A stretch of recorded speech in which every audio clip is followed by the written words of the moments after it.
Today on Locked On Dolphins, Super Bowl 59 is in the books, and we are continuing spotlighting some positions for free agency in next month's league calendar year, looking at the skill players with wide receivers, tight ends, and running backs.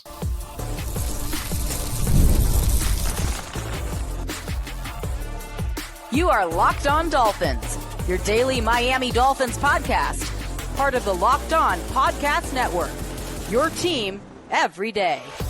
All right, Miami, welcome to another episode of Locked On Dolphins. It is your team every day here on the Locked On Network. I'm your host, Kyle Krabs, a lifelong Miami Dolphins fan, host of Locked On Dolphins, co-host of Locked On NFL Scouting, author of Touchdown Miami on Substack, and the NFL Draft lead for the 33rd team. I want to give a special shout out and welcome to our everydayers, because it is your team every day. We don't just say it, we live it here on the Locked On Network. Today's episode of Locked On Dolphins is brought to you by FanDuel. Right now, new FanDuel customers can get $150 in bonus bets if your first $5 bet wins. Today on the show, looking at wide receivers, tight ends, and running backs. And yes, we are collectively bunching these groups together, which should give you a little bit of foreshadowing as far as what these free agency position groups look like.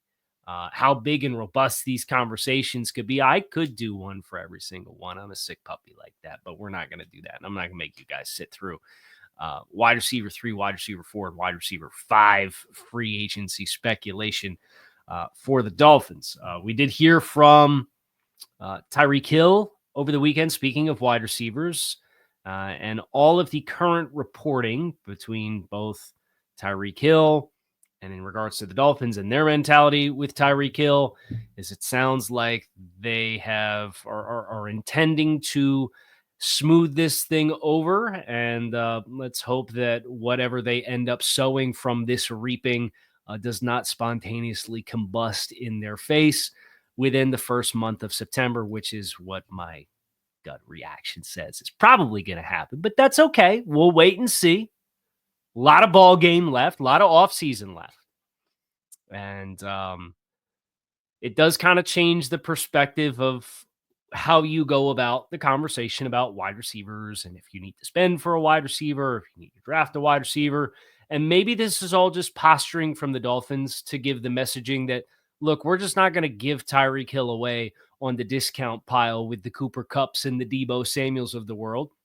And we're certainly not doing any shows for the Dolphins exploring adding those players via trade, because it's the exact opposite of what the Dolphins need to be doing, which is resetting their life cycle and investing in young, cost-controlled talent and not giving away draft capital assets for players that are on the wrong side of 30 and making north of $20 million per season. They've done that song and dance, right? It's the definition of insanity. Something about doing the same thing over and over again and expecting different results. And you could probably apply that to some of the players that it's been reported over the last couple of days are expected to be back next year, but that's also neither here nor there. Free agency. I want to look at wide receiver market where you have some bigger names, names like T. Higgins, who's expected to get buco dollars from somebody, probably north of $27-28 million in the open market with an expanding salary cap. I feel like that's the kind of skill set that Miami would probably really benefit from adding to their ranks. But there's a vertical element to his game. There's a possession element to his game. There's a contested catch and a back shoulder element to his game that the perimeter receivers the Dolphins have right now just frankly don't. But it's a player that's really going to price himself way out of where I think the Dolphins are going to have any opportunity to be competitive. But you acknowledge him as kind of the top of the class. Stephon Diggs coming off of an injury. Keenan Allen, or I should say the ghost of Keenan Allen at this stage, did not look to be anywhere near himself in Chicago. Amari Cooper. Those last three guys are all north of 30 and coming off of contracts in which they were earning at least an average of $20 million per season. They are the antithesis of what the Dolphins should be looking for in free agency, right? I've tried to give my impressions on that, looking for young players coming off rookie contracts or short-term contracts that have something to prove that you feel like can be a really good fit with what you want to be this year. I think you get down into the middle class of wide receivers a little bit more, and things can get a little bit more compelling where there's a name like Darius Slayton, 28 years old. He's been rumored to have been on the trade block for the Giants the last couple of years. They haven't moved on. He's been a productive player in bad offenses. Elijah Moore, former second-round pick, kind of pinball around, started with the Jets, lands with the Browns, 25 years old. I think has some route running acumen that, and I'm not sitting here advocating to just add another small wide receiver to the mix, but he's not a big wide receiver. But it's the kind of profile of a player that I think Miami could benefit from as another potential separator and the idea of what Odell Beckham was supposed to be. Now, he's not Odell Beckham, or he's not prime Odell Beckham. I'd rather take Elijah Moore now than Odell Beckham with what Odell was for you last year. But if you want to get into different body types at wide receiver, a couple of names that are more, they're in their mid-20s, or maybe creeping older 20s, but they're players that have been really good, reliable role players with an element of physicality to their game. I think this is where the wide receiver class, for me, gets a little bit more interesting. Names like Josh Palmer with the Chargers, who has a physicality. I don't think he's ever going to be a reliable feature player. Nick Westbrook-Ikhine with the Titans, who played over 70% of the snaps as Treylon Burks hasn't really materialized for Tennessee, but a really physical element of his game. He's 28 years old, coming off a year in which he played on a contract valued at $2 million. Lil Jordan Humphrey from the Broncos, big body type player. Kind of get some scheme touch opportunities with him, but there's a physicality element to his game and a blocking element to his game where he kind of blurs the lines a little bit between wide receiver and flex tight end. And if you get into 11 personnel and there's some more ambiguity in what you're really in, like Jonnu Smith can cut it that way for you. In 12 personnel that cuts like 11 personnel, can you get somebody that cuts 11 personnel more like 12 personnel? Names like that are of interest to me. Not that kind of player, but kind of through the same light of Elijah Moore. Diami Brown, coming out of North Carolina, really liked his skill set as a guy who could get down the field and win with the ball in his hands. He's 26 years old, coming off a rookie contract. Kind of expect Washington to rejuvenate that wide receiver core now that they have Jaden Daniels, and there's a little bit of a different flavor and expectation of what that passing game is going to look like. So, also from Washington, Noah Brown was a guy who I kind of like the profile of last year. He signed on a minimum contract. He played 40% of the snaps. He's another big-bodied, special teams, physical type player. Miami has to figure out what they want to end up doing with restricted free. I think he's an exclusive rights free agent, Grant Dubose, who Dolphins fans got off on a bad first foot with, but I think you watch his tape, like a really electric run blocking type of player. And hopefully with an offseason, if you bring him back, maybe he can give you some competition. And a name like that mixed with a Noah Brown or a Nick Westbrook-Ikhine can give you a really compelling, physical wide receiver. But that's, I think, especially with the backdrop of if the Dolphins really do end up holding on to Tyreek Hill, and I don't think we'll have any finality on that front until August 31st, which is when his player option for the year is due. It's like $15.8 million or something like that that's due in a lump sum and is automatically scheduled to get prorated out across the next 5 seasons when they redid the contract for him last August. So until they sign and pay that check, I think the door is open for Miami if they find another wide receiver investment or if they have somebody who falls in their lap in the draft. Like maybe they do transition away, but under the current backdrop of what's been reported from NFL Network and ESPN and Albert Breer, all of that messaging this weekend kind of falls in line with what Tyreek Hill kind of communicated throughout his media tour during the Super Bowl, which is that he wants to be back in Miami, contrary to what he said after he chose not to play in the second half against the Jets. So that's wide receivers. There's more special teams type guys, dice roll type guys, the Ben Skoroneks of the world. But that's really, for me, some of the names that I find most compelling and interesting. And the good news is they're not break-the-bank type players. Now, we're going to go to tight ends next, where this conversation could be rather short if we wanted it to be. We're going to get into that next, so make sure you guys stick with us. As a small business owner, your work doesn't end when the clock hits 5. Your business is always on your mind, which means when it's time to hire, you need a partner that works just as hard as you do. That's where LinkedIn Jobs comes in. When you clock out, LinkedIn clocks in. LinkedIn makes it easy to post your job for free, share it with your network, and get qualified candidates all in one place. Post your job is LinkedIn's new feature, which can help you write job descriptions and then quickly get your job in front of the right people with deep candidate insights. And here's a pro tip. Add the hashtag hiring frame to your profile picture to double your reach to qualified candidates. No wonder 72% of small businesses say LinkedIn helps them find high quality hires. Post your job for free at linkedin.com/LockedOnNFL. That's linkedin.com/LockedOnNFL. Post your job for free. Terms and conditions do apply. Tight end. I'm going to be honest.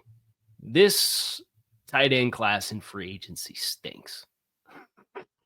It is not an attractive group, especially with what Miami would benefit the most from having, which is a player that has some receiving upside as a Y skill set that can play in line and contribute on the core in the run schemes. That's not really like the top names as far as like guys who played snaps last year is guys like Tyler Conklin from the Jets, Zach Ertz, Juwan Johnson with the Saints has his contract voiding, Mike Gesicki, Austin Hooper, 31 years old. I mean, Ertz is 35. Most of these guys are pushing 30 or north of that, with the exception being Juwan Johnson, who's 29. It's a really barren outlook at tight end, but this is a spot where the Dolphins have a need for an improvement, but off of what they have on the roster. You can't just sit here and blindly hope and pray that Durham Smythe's going to wake up tomorrow and be a different player than he's been for the last 7 years.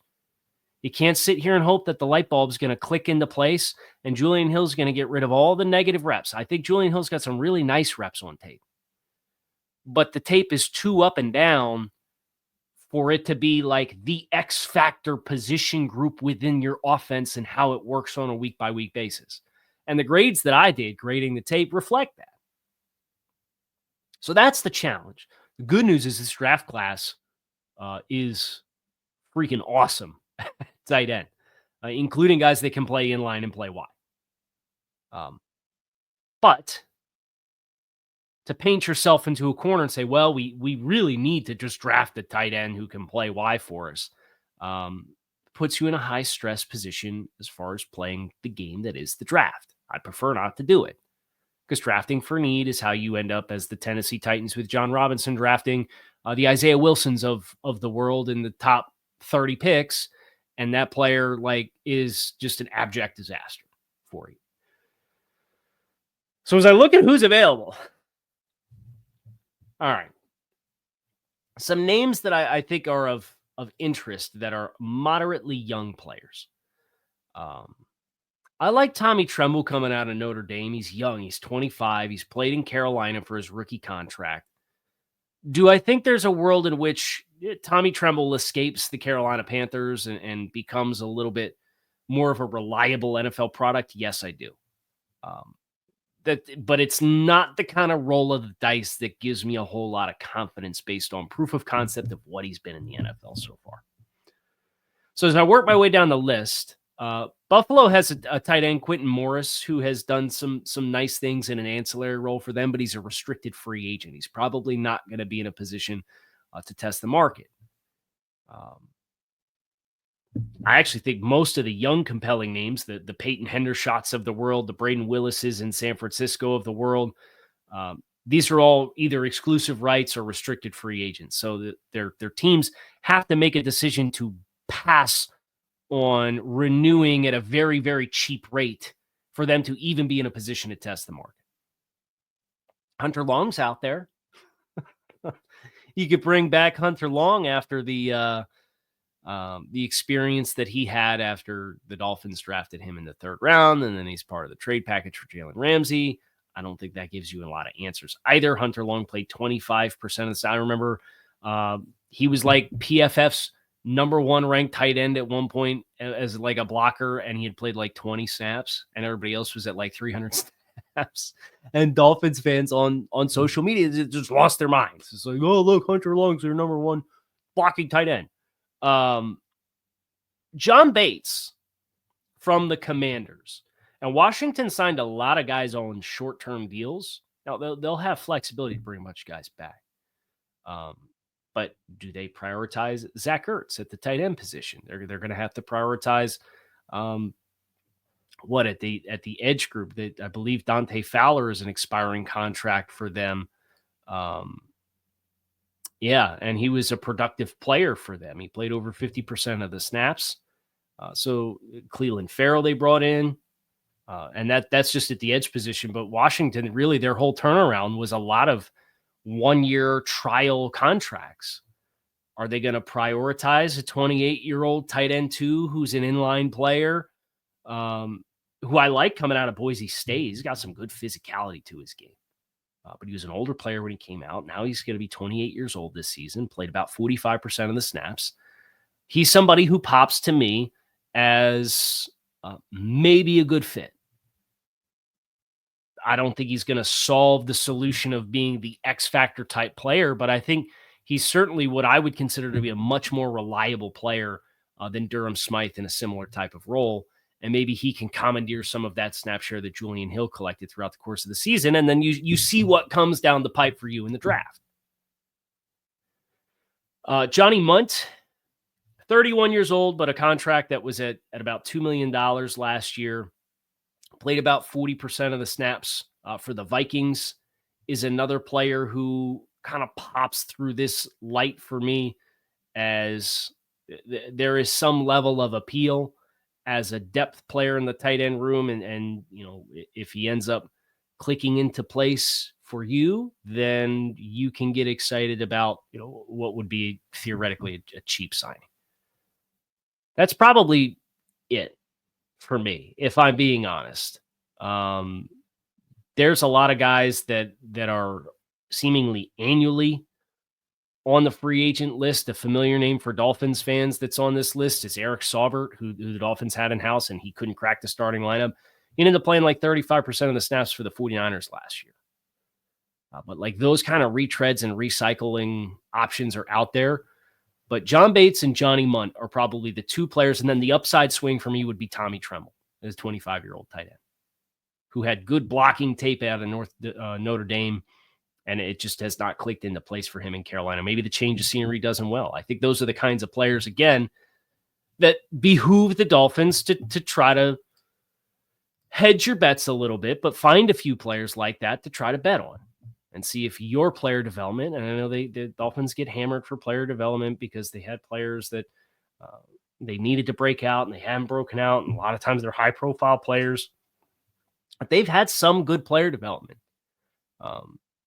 in-house. I think you look at Austin Jackson, just on the offensive line. It took him a while. At the player development there has been good. I think there's promising developments for Malik Washington this year and Jalen Waddle, who came in and has expanded his game despite the production profile not growing with it because of some extenuating circumstances across the rest of the roster, and a wide receiver that's commanding 150 targets a season and being opposite him on the depth chart. I think you can look on the defensive line. They've developed a lot of talent, and that includes Zach Sealer, who they got off waiver claims. Christian Wilkins' development as a player while he was here was really, really good. You can look at the development of some of the defensive backs, the Kader Kohus of the world. Like they have their fair share of hits from player development. I know it's popular to be focused and dial on the misses and not developing the Noah Igbinoghines of the world. I get that. But I think you can responsibly take some bets and maybe find some hits. We're going to go to running backs next, which is a really interesting group to kind of examine for Miami, given their investments in the draft in this position the last couple of years. What do they do with Raheem Mostert? I mean, there's a lot of intrigue there. So we're going to get into that next. Make sure you guys stick with us.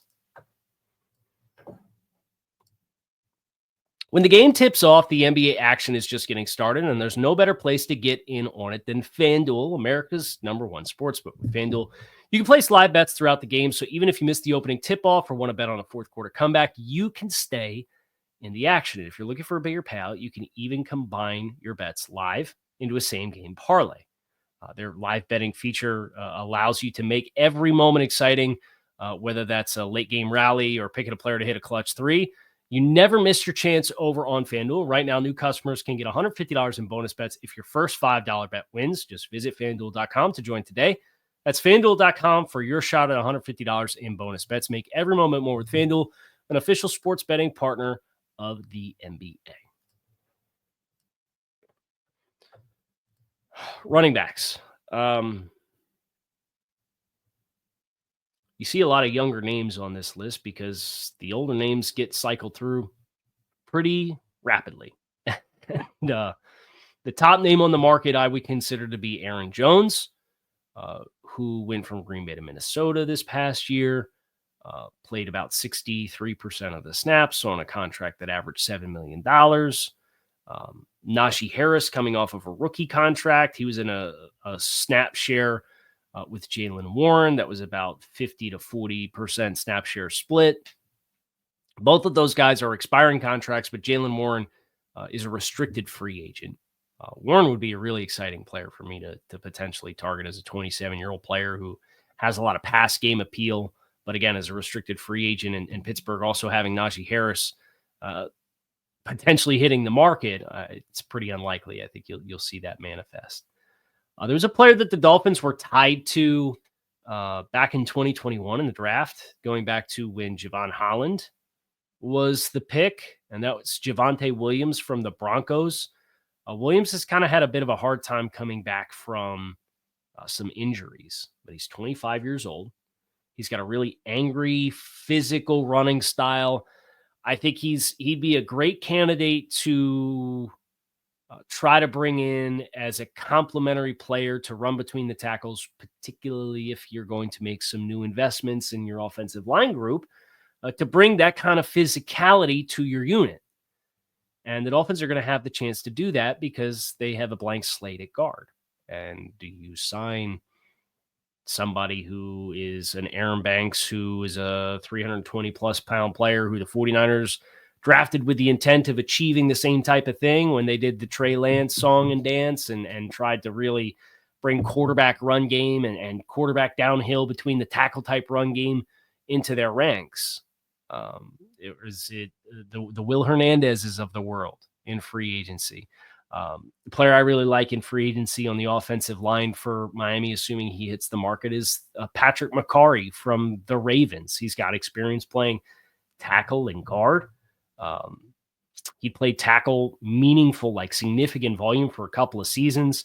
And then this year stepped inside at guard and played a stretch at guard after they let Kevin Zeitler leave. And McCarry's 28 years old with swing offensive line capabilities. And depending on what you do with Teron Armstead, now, not to make this an offensive line conversation, but I know I spent the first 23 minutes talking skill players. So you guys are probably starting to get itchy with all this skill player talk. And then Kyle, we need to get better on the offensive line. I get it. Right. But like a guy like McCarry, I'd really like.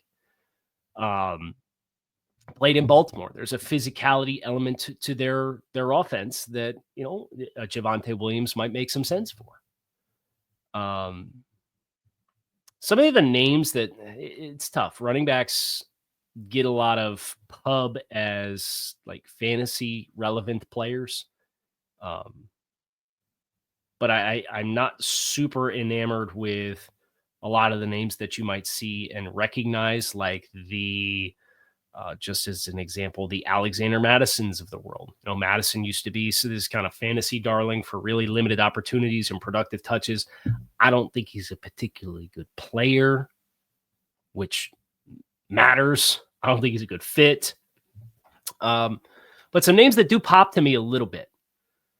I would look at Jordan Mason, who is a restricted free agent in San Francisco as a 26-year-old back. Obviously, there's parallels with the scheme. Emmanuel Wilson with the Packers, 26 years old. I'm currently operating in the assumption that Jeff Wilson's as good as gone because they didn't use him all year, despite the fact I think they could have used a player like that. And every time he had his opportunities, he felt like he gave you some nice punch and forward-leaning ability.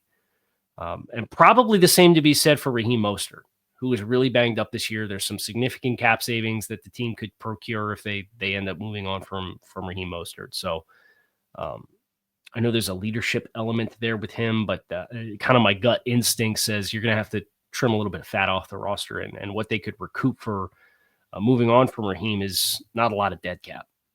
So I think you'll have at least room for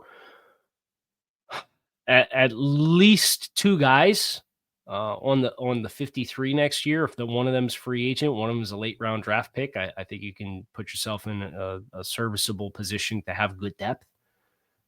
Trey Sermon from Indianapolis, formerly of Ohio State, talented player, went in the top 100 picks in the draft. He's 26 years old. He's kind of settled in as a productive player. Never been somebody that's collected like big time paychecks. Rico Dowdle with Dallas, I wouldn't be surprised if they bring him back. He ended up being a productive player for them, and they got their rushing attack on track down the stretch after being really bad to start the year. But then you have names like A.J. Dillon, who got hurt for Green Bay.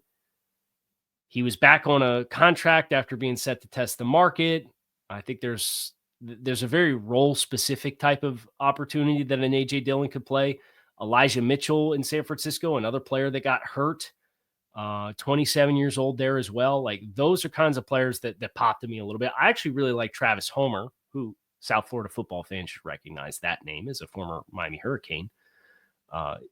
He's never really had big-time opportunities, but Travis Homer strikes me as the kind of player that when he gets his opportunities, because this has kind of always been the thing for him when you go back to the time that he had in Seattle, he never had more than 25 carries in a season, but he's sitting here averaging 6.3, 8.4 yards per rush, averaging 10 yards per catch on 16 catches. Pretty limited opportunities, but a player that's been productive with the vast majority of his opportunities. I think Travis Homer would be a really intriguing late round or low value option for Miami to add to their ranks at the running back position. So those are some names in the backfield where I anticipate you'll have an opportunity. So the question is, what's the price point on a Javonte Williams? Do they want that kind of different running style? Are they looking for another zone slasher? And if they are, Elijah Mitchell makes a ton of sense. And the 49ers they have Jordan Mason as a restricted free agent they can bring back for super cheap. And then you have McCaffrey with him potentially getting healthy after what was a really frustrating season for him. You get some options here. I think you got more options than you do at tight end. And none of these position groups are really you're hunting for starters.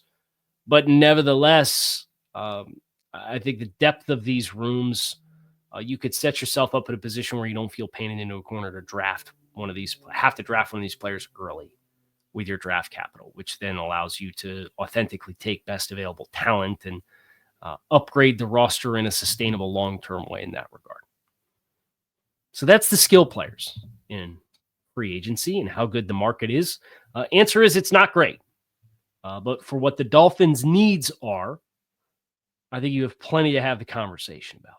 And you should have plenty of players that are in your dollar amount and budget that can allow you to further improve some of the depth on the roster. That's going to do it for us here on Locked On Dolphins. It is your team every day. Hope you guys enjoyed the show. You can keep it locked in your team every day. We don't just say it, we live it. Here on the Locked On Network, I am Kyle Krabs, your host here on Locked On Dolphins. I'll be back again tomorrow. Go Fins.